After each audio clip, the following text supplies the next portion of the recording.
Hey everyone, so I'm sorry that I'm not here. It's clearly not ideal timing since we're just starting in a new unit, but bear with me. All right, you guys should have a new notes packet in front of you. If you can see, it's a pretty short one. So think back to what we were doing on Friday. On Friday, I gave you guys a 20 by 20 centimeter piece of paper, and I told you guys to make the box with the biggest volume, right? So you guys did that, you recorded some of your answers up here, and then we kind of started talking about where we were going to go with this. And we decided that, hey, we're trying to maximize the volume, and that's what we were doing in our last sections, right? We were finding the mins and maxes of functions. The only difference was that I had given you functions, and now you have to come up with your own. So on the next page, so you guys have this page in your packet. You do not have to worry about copying all of this down on this page, but from here on out, copy down with me. On the next page, I want you guys to draw a picture of what's happening. So I had kind of already drawn it in class on Friday right before you guys left. I know the bell started to ring, so it's a little difficult. But we had a 20 by 20 centimeter piece of paper. All right, so go ahead and draw your 20 by 20 centimeter piece of paper. And I had told you guys I wanted you to cut squares from each corner so that you could then fold it up and make a box. So let me see if this will work under here. Oh, can't quite see, but this was somebody's box that they had made. So they cut squares from each corner, folded it up, and made this nice box. Okay, so ring a bell, hopefully. So we're drawing a picture of what happened, right? Well, now I've got 20 by 20, but I took out these x's, which means each of these is now 20 minus 2x, because I took an x from each side. Okay, and remember, we're trying to maximize the volume.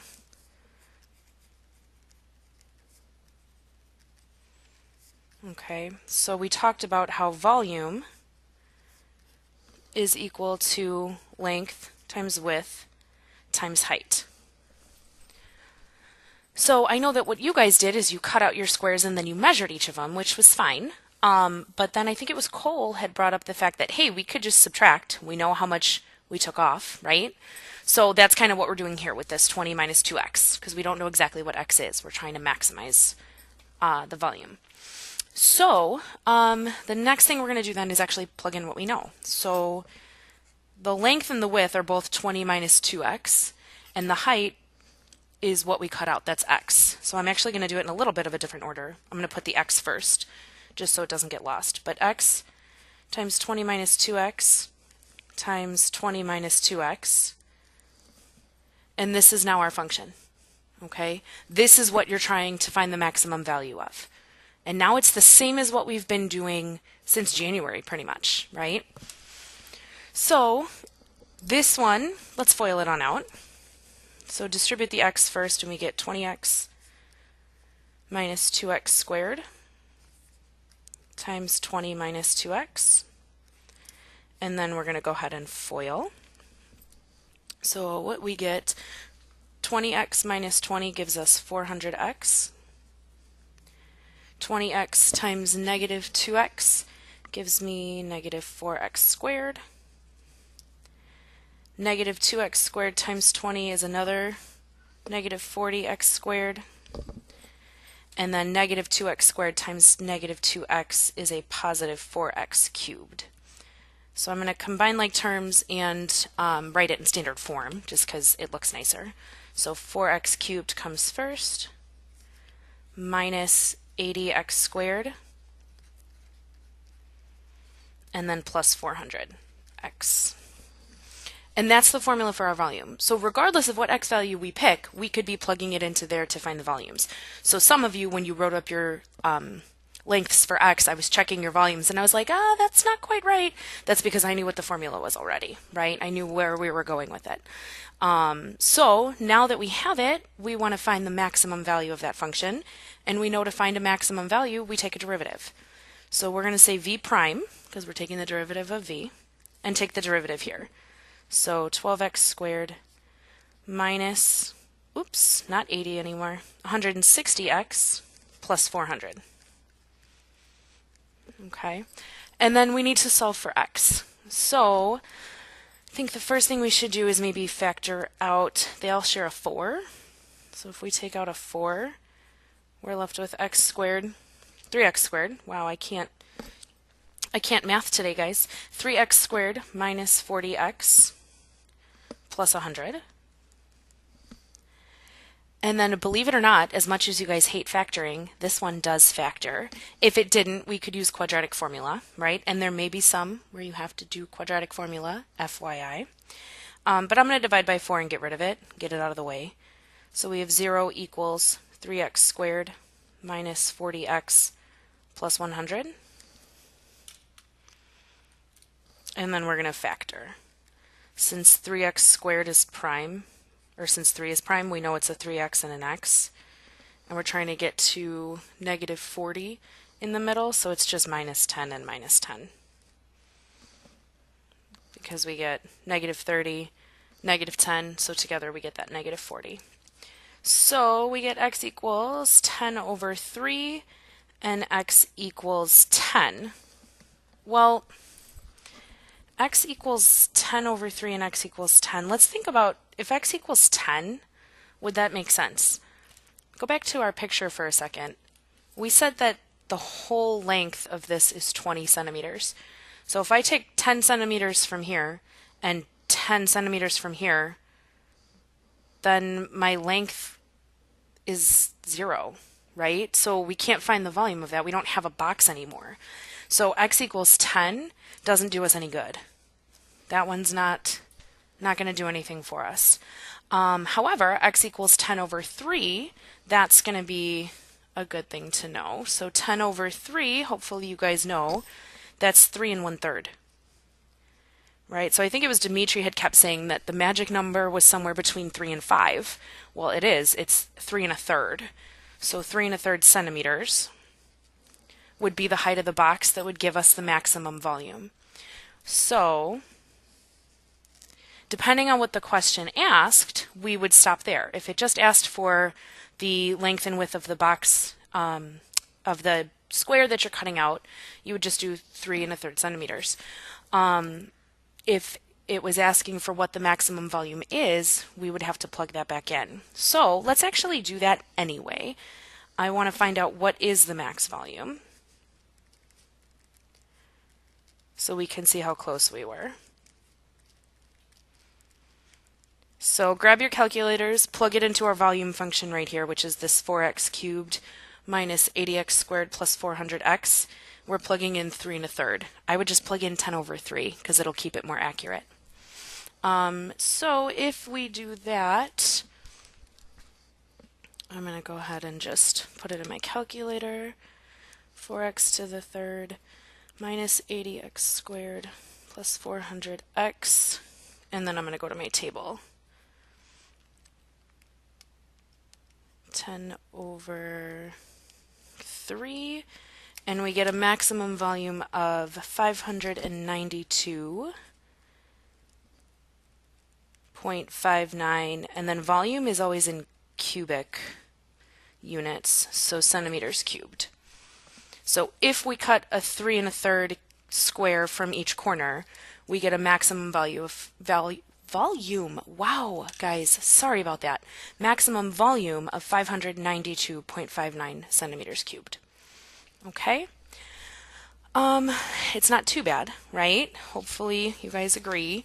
So go ahead and go to the next page in your packet. And it should say Notes on Optimization, Applications of Extreme Values, up at the top. All right, so our strategy, let's talk about that. First thing we have to do is develop either 1 or 2 equations and decide which one we're trying to optimize. So which one we're trying to find either the min or the max. All right, the one that we just did only involved 1 equation. So clearly that is the one that we're going to optimize, right? We only dealt with volume. There's going to be others where we might have more than 1 equation to deal with. So if that is the case, we're going to have to substitute the equations so that we only have 1 variable. Because otherwise when we take the derivative, it's going to get messy. So once we've got only one variable, we find the min or the max. And you guys are pros at how to do that now. We already took a test on it, right? So we want to take the derivative, set it equal to 0, and then solve for x. Now the tricky part here with these problems is you have to make sure that you answered all parts of the question. So sometimes it just asks you to find x, sometimes it asks for the maximum, sometimes it asks you for the dimensions of the thing that you're creating. So you have to actually answer the question that was being asked, not just throw a bunch of math down on the paper and hope it's right, okay? So you have to read the problem. So let's do question 1 together, okay? The apartment rental company has 1,600 units available, of which 800 are currently rented at $300 per month. A market survey indicates that each $5 decrease in monthly rent will result in 20 new leases. How much rent should be charged to maximize revenue? So right here it's telling us right away we're maximizing revenue. Okay, so we have to think about what revenue is. So I'm sure you guys all know already. But revenue is found by taking the number of rooms that are rented and multiplying it by the monthly rent.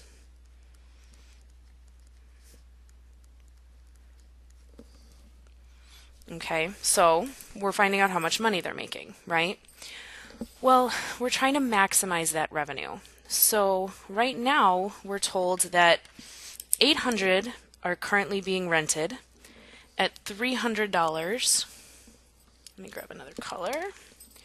$300 per month.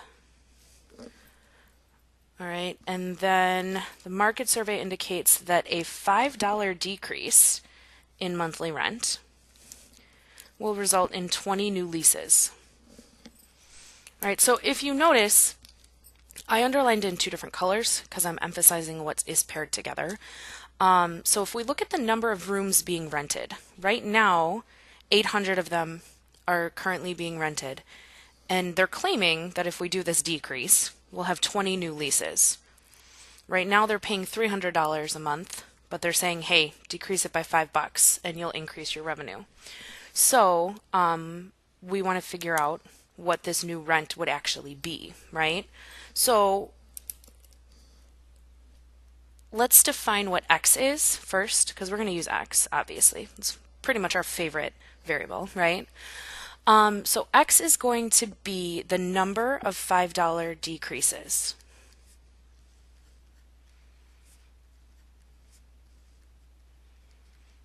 Okay, and that's because it's saying that for every $5 decrease, you'll get 20 new leases. So if you decrease it by $5 one time, you'll get 20 new people. If you decrease it by $10, so if you do it twice, then you'll actually get 40 new people. So we have to be able to put that into an expression here. So our revenue is going to equal, let's do the number of rooms first because that's what's here, right? So the number of rooms started out at 800,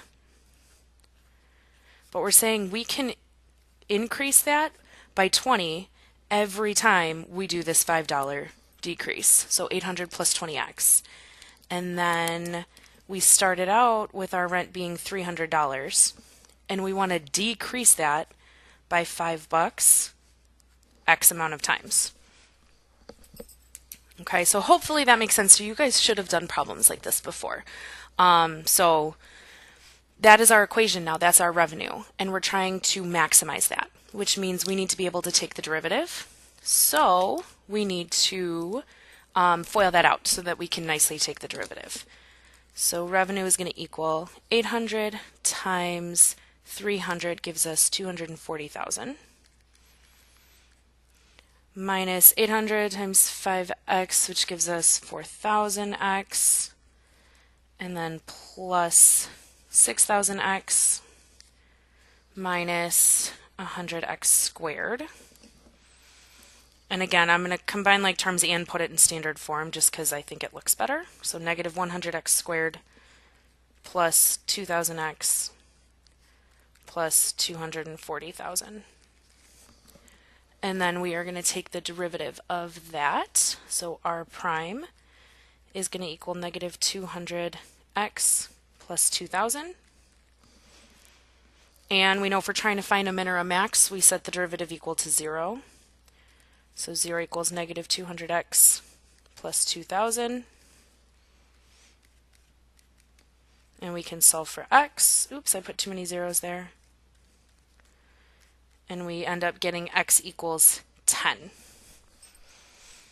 Okay, so we have to think about what that x equals 10 means, right? We said that x is the number of $5 decreases. So we want to decrease it 10 times in order to maximize our revenue. So the question said how much rent should be charged. Well, if we're decreasing the rent 10 times, it started out as a $300 rent, or $300 per month, and we are going to subtract 5 10 times. So we're saving people 50 bucks, right? So their rent is now $250. If you charge $250 per month for rent, you will maximize your revenue. Okay? By the way, that's like super cheap for rent, in case anybody was wondering. But yeah, we answered all parts of the question because all it said was how much rent should be charged to maximize revenue. So it was $250. We can't just leave our answer as x equals 10. We're not charging them 10 bucks, right? So make sure you go back and read the question. All right, next page of your notes. So first of all, do me a favor, and on this first one, this is actually just a one equation. Question number 2 here. So go ahead and write that. Because if you look, that's a box, right? It's just instead of a 20 by 20 centimeter sheet of paper, now you have a 54 by 30 centimeter sheet of paper. So you guys are going to solve that once this video is over. That's going to be the first one that you solve. Okay, you guys do this. And I will make sure that the substitute has an answer key so you guys can check, okay? But FYI, when you're solving it, you will need quadratic formula.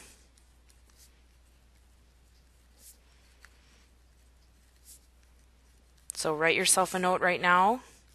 You need quadratic formula in order to solve for x here. So just round to the nearest hundredths. All right, round to 2 decimal places. And hopefully you guys should get to the same answer as me. All right. We're going to do one more type of problem before you guys get started on your own. All right, so question 3. A rancher wants to construct a rectangular corral using 200 feet of fencing. The rancher decides to build it adjacent to a barn. What dimensions should the rancher use to construct the corral so that it will enclose the largest possible area? Well, largest possible area, that means we're maximizing area, which means we need an area formula. All right, and it's a rectangular corral, which means area just equals length times width. All right, so whatever else is going on here, we know we're going to maximize this formula right here, this equation, excuse me, right here.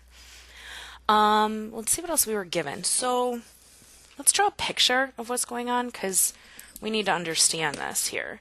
So he's constructing a corral using 200 feet of fencing, but it's adjacent to a barn, which means the barn right here is one side of the fence. We're not actually using any of the fencing there, right? So if that's the barn, we're going to create this rectangular enclosure, and that right there is our fencing. So I'm going to draw, doesn't look like a fence, but bear with me, okay? All the stuff with the little tick marks, that part there is all our fencing, okay? Well, if we've got 200 feet of fencing, that's a perimeter, right? So the perimeter of this equals 200 feet. All right, so let's put some variables here. I'm going to call this x, and I'm going to call this x. They're going to be the same. And then we're going to have a y right here. Well, we know that perimeter is all the distance around, right? So 200 is going to equal 2x plus y, right? So this is from the perimeter. that's the feet of fencing that we're going to use. We're going to have two x's and a y. So our perimeter is 200 equals 2x plus y. And then we know that our area is going to equal length times width, so that's just x times y. But when we look at the two of these, we've got x and y in both of them. And we somehow need to be able to maximize the area. So what we're going to do is we're going to take this perimeter equation and we're going to solve for one of the variables. All right, so I'm going to solve for y in this equation, which just means y equals 200 minus 2x. All I did was subtract 2x to the other side, right?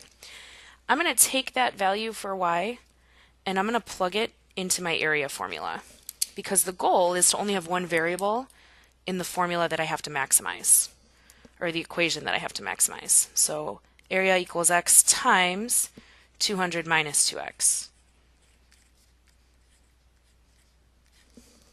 And now I have a formula, or an equation. I keep saying formula, sorry. I have an equation that only has one variable. So I can distribute the x inside, 200x minus 2x squared. And then I'm trying to maximize that area, so I'm going to take the derivative. So a prime is equal to 200 minus 4x. So 0 equals 200 minus 4x. And we end up getting that x equals 50 feet. Okay. So that means then that this is 50 and this one's 50, which means we know what y is, right? Y has to be 100. Okay. And let's look at what the question was asking us now that we've got x. So it said, what dimensions should the rancher use to construct the corral so that it will enclose the largest possible area? So the dimensions that he should use then,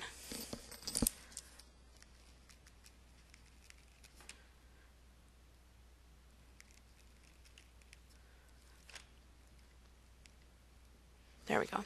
Dimensions should just be 50 feet by 100 feet.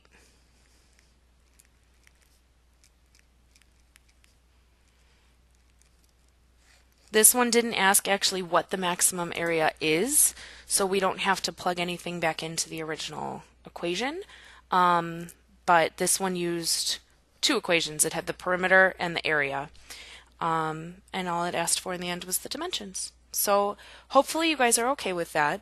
Once this video is over, you guys are going to do number 2, which is up above here. And on the next page of your packet, you are going to do number 4. All right, which is one that is exactly like this. So you are going to try number 4. You guys can work on them together, you can work on them in your groups, you can work on them individually. It doesn't matter to me, but I will have the answer key with the sub so that you guys can check as you go, or you can check when you're done. Ask each other for help, work through it all together. But those 2 problems are what you should work on starting right now, and make sure that you have them done ready to go in class tomorrow. Okay? I will talk to you guys later. If you need to replay this video, just ask the sub to replay it for you or have them give you the link for it so you can watch it. That's fine too.